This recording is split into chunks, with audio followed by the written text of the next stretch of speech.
सुमन का ससुराल। सुमन अनाथ थी। वह दूसरों के घर जाकर काम करके अपना गुजारा करती थी। एक दिन की बात है, दरवाजे के पास से आवाज आता है। बाहर जोरों से बारिश भी हो रही थी। सुमन बोलती है, अरे भाई आ रही हूँ, थोड़ा रुकिए। सुमन जाती है, देखती है तो 2 लोग खड़े थे। वे उन्हें अंदर बुलाती है।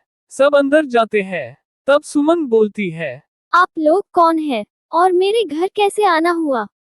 बेटा, हम जोधपुर के रहने वाले हैं। मैं यहाँ अपने बेटे के लिए रिश्ता देखने आई थी, पर वो रिश्ता हमें जमा नहीं, इसलिए हम तुरंत वहाँ से चले आए। आते वक्त बारिश इतनी तेज होने लगी कि हमारी गाड़ी आगे बढ़ ही नहीं पा रही थी और हमारी गाड़ी का टायर भी पंक्चर हो गया। हमें थोड़ी देर का वक्त चाहिए। बारिश थमने के बाद हम यहाँ से चले जाएंगे। अच्छा तो ये बात है। कोई बात नहीं आंटी, आप यहाँ रुक सकती हैं। मैं आप लोग के लिए चाय लाती हूँ। सुमन उन लोग को चाय पिलाती है। तब सूरज की माँ सुमन से पूछती है कि बेटा, और कौन कौन है घर में? तुम्हारे माता पिता कहाँ है? नहीं आंटी, मेरे माता पिता इस दुनिया में नहीं है। मैं छोटी थी, तभी उन लोग का देहांत हो गया। मैं अकेले रहती हूँ। अच्छा, तो फिर घर खर्च कैसे चलाती हो? कोई काम तो करती ही होगी। हाँ आंटी, मैं लोगों के घर जाकर उनके घर के काम करती हूँ, जिससे मेरा खर्चा भी निकल जाता है और पढ़ाई लिखाई भी हो जाती है। अरे वाह, ये तो बहुत अच्छी बात है। अभी तुम क्या पढ़ रही हो? आंटी, अभी मैं एमएससी कर रही हूँ। अरे वाह, मुझे ये जान के बेहद खुशी हुई कि तुम खुद काम करके अपनी पढ़ाई पूरी कर रही हो। मेरा बेटा सूरज भी प्रोफेसर है। अरे वाह आंटी, ये तो बहुत अच्छी बात है। इन्हीं सब बातों में टाइम निकल जाता है और बारिश भी थम जाती है। तब सूरज की माँ सुमन से बोलती है कि बेटा सुमन, अब हमें चलना चाहिए। बहुत अच्छा लगा तुमसे बात करके। फिर मिलते हैं। इतना कह के सूरज और उसकी माँ चले जाते हैं। घर जाकर सूरज देखता है कि माँ बहुत चुपचाप बैठी है। वो माँ से पूछता है कि माँ, आखिर क्या बात है? मैं देख रहा हूँ जब से आप सुमन के घर से आई है, पता नहीं किस सोच में डूबी है। बात क्या है माँ, मुझे बताइए। बेटा, मुझे सुमन पसंद आ गई है। बड़ी ही समझदार लड़की है और बहुत काबिल भी। उसके हमारे घर में आने से रौनक और बढ़ जाएगी।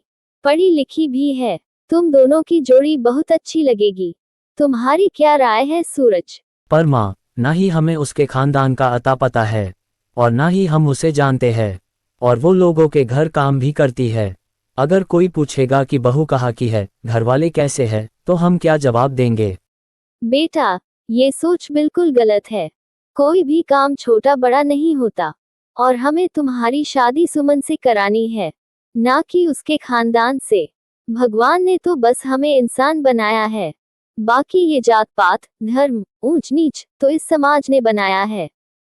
और तुम्हें ये दिख गया कि लड़की नौकरानी का काम करती है, पर तुम्हें ये नहीं दिखा कि वो कितनी पढ़ी लिखी और काबिल है।